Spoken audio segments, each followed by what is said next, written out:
Hello, I'm Charles. And I'm Anna. We are Apple Tree Music Education, and we're here to do a video on the bowed stringed instruments of the orchestra. So we have got three of the instruments here today. We have got a violin, A viola, and a cello. We are missing the biggest member of the family, which is the double bass, but we don't have space for one of those. So the violins, the bowed strings instruments, we find in an orchestra, they are the biggest single section of the orchestra, usually comprising 30, 40 players. Yeah, it can be that many. And they're really easy to spot because they sit right down the front nearest the conductor. So we're going to start with how the cello works. Or in fact, how they all work. Or how they all work. So Anna's got a cello. It's the biggest of the three that we have. Would you like to talk us through some of the bits and bobs? Yeah, absolutely. So the cello is basically a big fancy shaped wooden box, which you can see here. It's got some holes in it. They're called F holes because they look a bit like a curly letter F. And the cello is played this way up, with it going kind of up and down. Way back when they first came around, you would have had to sort of hold onto it with your legs. But these days we have, oh, you can see it, a big metal spike on the bottom, and that sits on the floor and puts the cello in the right place. So the most important bit of the cello is these silver bits here, which are the strings. And again, if we go way back, they would have been made out of bits of animal guts. It's really gory, but we don't use those anymore. We use a man-made alternative that's then wrapped in metal. So we've got 4 strings, and if I pluck them, you can hear the sounds they make. So they're all a little bit different. The strings are stretched from the tailpiece, which is this bit down here, and they're attached there. They go over the bridge, all the way up here over this bit, which is the fingerboard, up here to the scroll, which you can see looks nice and curly, and the pegs, which are these bits here. So how do we make the sound? So to make the sound, there's 2 things we can do. Like I did just then, you can pluck the strings, or we can use this. So this is a bow. It doesn't quite look like our bow and arrow sort of bow, but it was a little bit the same in that we've got a wooden stick here, and then we've got some hair stretched alongside it. This is horsehair. It comes from the tail of the horse, if you imagine the nice long flowing tail. So what we do is we draw the hair along the string, and on the hair we've got lots of little tiny hooks. Too small for us to see with our eyes, but they're all gonna pluck the string and make a sound. A bit like that. Yeah, and they pluck the string really, really quickly, all together, so that it sounds like it's only one sound happening at a time. Absolutely. And if Anna plays the lowest string, you might even be able to see that it goes a bit blurry. And that's really important because that is the sound happening at that time. That is what makes the sound. It's called a vibration. It's a word you may have heard from science. And there's a little experiment you can do at home. If you've got a rubber band, you put it between your 2 hands like that, and you can pluck it with your thumbs. And if you look very closely, you can see that it vibrates. I can hear it making a sound as well. Yeah, it makes a really twangy sound. It's not a very nice sound because it doesn't have anywhere for the sound to go. The sound just sort of bounces off the string, and that's it. It doesn't have the nice big box like the cello. Yeah, and if I put my hand on the cello whilst Anna's playing, I can feel all the resonance and all those sound waves through the box. It feels almost a little bit tickly on the underside of my hand. Charles, was something happening when you were moving your hands with your rubber band just then? When you move your hands, the note changes.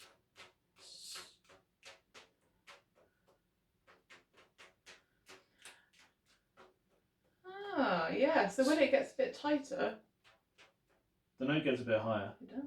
Yeah. How do we do that on the cello? So on the cello, we need to change the length of the string to make the sound. So when I was playing just then, if I'm playing like this, all of my string is vibrating from right up here all the way down to here.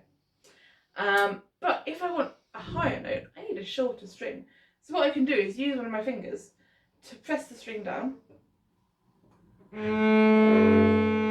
And that gives me a higher note because now I've only got a shorter bit of the string vibrating. And that means that we can play loads of different notes.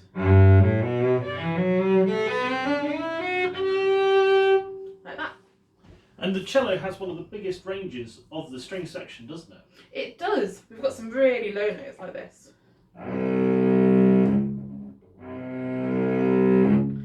But we can go right up to some really high notes as well.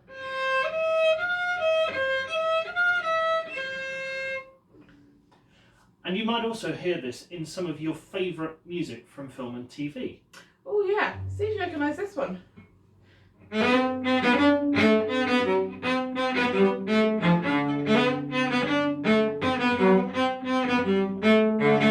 Is that Pirates of the Caribbean? It is, yeah. It's one of the more modern pieces that we'll talk about today. Absolutely. Shall we move on to a different member of the family? Yeah, let's do that. Now, this is the next size down. This is a viola. You play it in a slightly different way, and it's got a slightly different bow. Yeah, rather than sitting it up and down like this, we're going to stick it under our chin, or under our, or up against our neck and play it like this. And yeah, the bow's pretty much the same, but it's a little bit longer. If we put the two together, you can see it's a little bit longer and a little bit less chunky. Some of the first of these were called viola da braccia, which means that they were viola of the arm, rather than the viola da gamba, which was played much more like a cello between your legs. Ah, so yeah, rather than playing like this, which sounds a little bit weird, you can play it up here.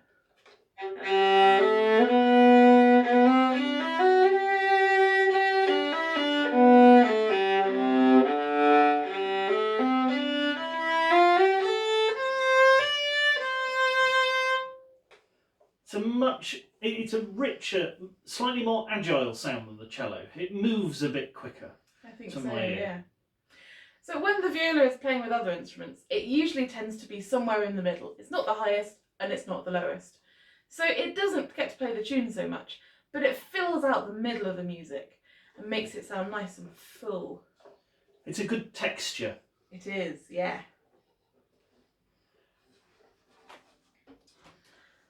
So then we can move on to the violin, which is looks a bit similar to the viola, but as you can see if we hold them up, a little bit smaller.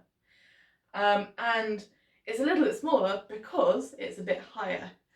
So whereas the lowest note on the viola was this one, the lowest note on the violin is this one.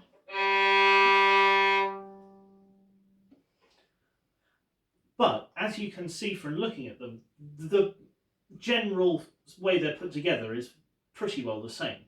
It is, yeah. They use about 70 pieces of wood to put a violin together. Wow, that's a lot, isn't it?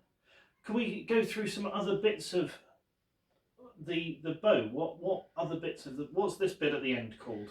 So this bit down here is called the frog. You know what? I don't actually know why, but that's what it's called, this little back bit here, which is about where you put your hand. So we have the frog at this end. It's also called the heel of the bow, and then the point at this end.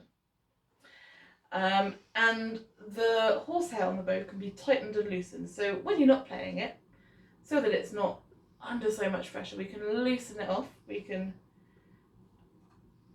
use a little screw at the end here, and you can see now that it's all got a little bit floppy. And then we can tighten it back up, but not too much, when we're ready to play. So what does a violin sound like? Oh, it sounds a bit like this.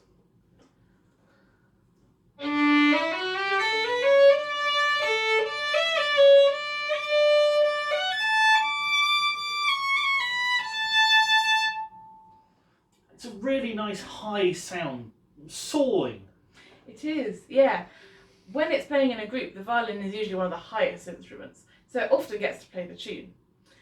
In an orchestra, it's also part of one of the biggest groups of instruments, and you can have 10 or 20 violins, and they're split into 2 teams or 2 groups. You've got the first violins and the second violins, and that doesn't mean that one group's better than the other group. It just means that they've got different jobs to do when they're playing. So what composers do we think about when we think about the string family? Well, one of my favourites is Johann Sebastian Bach. Now, he wrote an awful lot of music. In fact, it was his job to write loads of music. And he lived back in the 1700s, so that's about 300 years ago. And yeah, he wrote lots of music, but he wrote some of my favourite bits of music for the violin and for the cello.